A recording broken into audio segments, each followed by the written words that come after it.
Hello കൂട്ടുകാരെ, നമുക്കിന്നൊരു special item ഉണ്ടാക്കിയാലോ? ഞങ്ങളെ നാട്ടിൽ ഇതിനെ കൊഴുക്കട്ട എന്നാണ് പറയുക. നിങ്ങളുടെ നാട്ടിൽ എന്താണ് പേരെന്ന് ഒന്ന് കമൻറ്റ് ചെയ്യണേ. ഞാൻ അതിനു വേണ്ടി ആദ്യം അരിപ്പൊടി നന്നായി ചൂടുവെള്ളത്തിൽ കുഴച്ചെടുത്തു. അതിനുശേഷം ഞാൻ എൻ്റെ കൈ കൊണ്ട് അത് ഓരോന്നും ചെറിയ ചെറിയ നമ്മുടെ പിടി എന്ന് പറയില്ലേ, കുഞ്ഞിപ്പത്തിരി മോഡലിൽ ഞാൻ ഓരോന്നും അങ്ങനെ ഉരുട്ടി ഉരുട്ടി വെച്ച്, എന്നിട്ട് ഒരു ഇഡ്ഡലി ചെമ്പെടുത്ത് അടുപ്പത്ത് ഗ്യാസിൽ വെച്ച്, എന്നിട്ട് ഓരോന്നോരോന്നായിട്ട് അതിലിട്ട് കൊടുക്കുകയാണ്, ആവി നന്നായി കയറാൻ വേണ്ടിയിട്ട്. അങ്ങനെ അത് ഓരോന്നോരോന്നായി അടക്കി വെച്ചതിന് ശേഷം ഞാനത് നന്നായി മൂടി വെച്ചു. അപ്പോഴേക്കും നമുക്ക് അതിൻ്റെ ചമ്മന്തി റെഡിയാക്കാനുള്ള പണി തുടങ്ങും. അതിന് വേണ്ടി ഞാൻ മിക്സിയുടെ ജാറെടുത്തു. ഞങ്ങളിവിടെ UAE-യിലാണ്, അപ്പോൾ നിങ്ങൾക്കത് കണ്ടാൽ മനസ്സിലാവും ഞങ്ങളുടെ തേങ്ങ അതുകൊണ്ടാണ് കവറിൽ. അപ്പോൾ ഞാൻ അതിന് കുറച്ച് തേങ്ങ എടുത്ത് മിക്സിയുടെ ജാറിലേക്ക് ഇട്ട് കൊടുത്തു.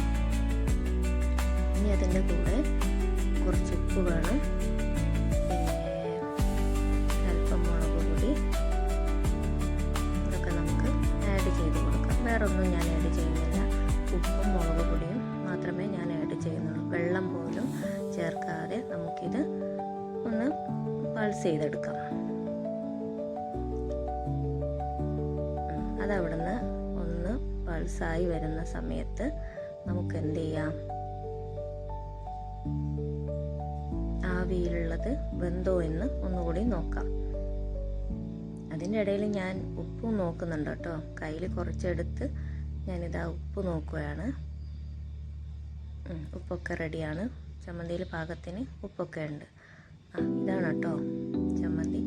ഇനി ഇതിൻ്റെ വറവിന് വേണ്ടിയിട്ട് ഞാൻ കായ്, മുളക്, കറിവേപ്പില എടുത്ത് അതിൻ്റെ കൂടെയാണ് ഈ ചമ്മന്തി നമ്മൾ വറവിലിടുക.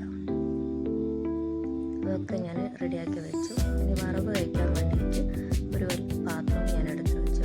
ഇത് നന്നായി വെന്തിട്ടുണ്ട് കേട്ടോ നമ്മുടെ പിടി. ഞാൻ കുറച്ച് വെളിച്ചെണ്ണ ഒഴിച്ചു. അത് കഴിഞ്ഞ് ഞാൻ വെളിച്ചെണ്ണ ചൂടായപ്പോൾ അല്പം കടുകിട്ട് കൊടുത്തു. അതവിടെ കിടന്ന് പൊട്ടട്ടെ. കടുക് ഇങ്ങനെ പടപടാന്ന് പൊട്ടിക്കൊണ്ടിരിക്കുന്ന സമയത്ത് ഞാൻ എന്ത് ചെയ്തു, ഞാൻ അവിടെ എടുത്ത് വെച്ച കറിവേപ്പിലയും കായ്മുളകും അതൊക്കെ അടുത്ത് ചേർക്കാൻ വേണ്ടി ഞാൻ എടുത്തു. അതിനിടയിൽ ഞാൻ മറ്റേതിൻ്റെ പാകം കൂടി നോക്കുന്നുണ്ട് കേട്ടോ. ഇനി കറിവേപ്പിലയും കടുകും കായ്മുളകും ഇതിലേക്ക് നമുക്ക് ഇട്ട് കൊടുക്കാം. ആ മുളകിൻ്റെ കുറച്ച് അംശം അവിടെ പേജിൽ പറ്റി നിൽക്കുന്നതുകൊണ്ടാണ് കേട്ടോ ഞാൻ ഇങ്ങനെയാണ് അത് വടിച്ചെടുക്കുന്നത്. ഞാൻ പൊതുവേ അങ്ങനെയാണ്, ഒന്നും വേസ്റ്റ് ആക്കാൻ ഇഷ്ടമല്ല, എല്ലാം വടിച്ചെടുക്കും. ഇനിയിപ്പോൾ തേങ്ങ കൂടി അരച്ച് വെച്ച നമ്മുടെ ചമ്മന്തി കൂടിയും ഞാൻ അതിലേക്ക് ആഡ് ചെയ്യാണ്. ഇത് നന്നായിട്ട് മിക്സ് ചെയ്യണം. ഉപ്പ് ഞാൻ നോക്കുന്നില്ല, കാരണം ഞാൻ നേരത്തെ ചമ്മന്തിക്ക് അരയ്ക്കുമ്പോൾ നോക്കി ഉപ്പൊക്കെ പാകമാണ്. പിന്നെ പിടിയിൽ നമ്മളത് കുഴച്ചെടുക്കുമ്പോൾ ഓൾറെഡി ഉപ്പിട്ടതാണല്ലോ. ഇനി അത് നന്നായിട്ട് ആ വെളിച്ചെണ്ണയിൽ കിടന്ന ചമ്മന്തി ലോ ഫ്ലെയിം ആയിരിക്കണേ, എന്നിട്ടൊന്ന് നന്നായി ഇളക്കിയെടുക്കുക. അതിനുശേഷം നമ്മൾ പിടി അത് ഓരോന്നോരോന്നായിട്ട് ഇതിലേക്ക് ഇട്ട് കൊടുക്കുക. ഇത് പല ഷേപ്പിലുണ്ടാക്കും കേട്ടോ കൊഴുക്കട്ട. നമ്മൾ നാട്ടിൽ തന്നെ ഞങ്ങൾ ചിലപ്പോൾ റൗണ്ട്, അതായത് ഒരു ഉണ്ട പോലെ ഉണ്ടാക്കും. ഞാനൊരു വെറൈറ്റിക്ക് വേണ്ടിയിട്ടാണ് പിടി ഷേപ്പിൽ ഉണ്ടാക്കിയത്. എന്നിട്ട് ഓരോന്നോരോന്നായിട്ട്, നല്ല ചൂടുണ്ട്, എൻ്റെ കൈ കൊള്ളുന്നുണ്ട്, ഞാൻ കുറച്ച് സ്പൂൺ കൊണ്ടെടുക്കും, കൈ കൊണ്ടെടുക്കും, അങ്ങനെ ഓരോന്നോരോന്നായിട്ട് ഉണ്ടാക്കി വെക്കുകയാണ്.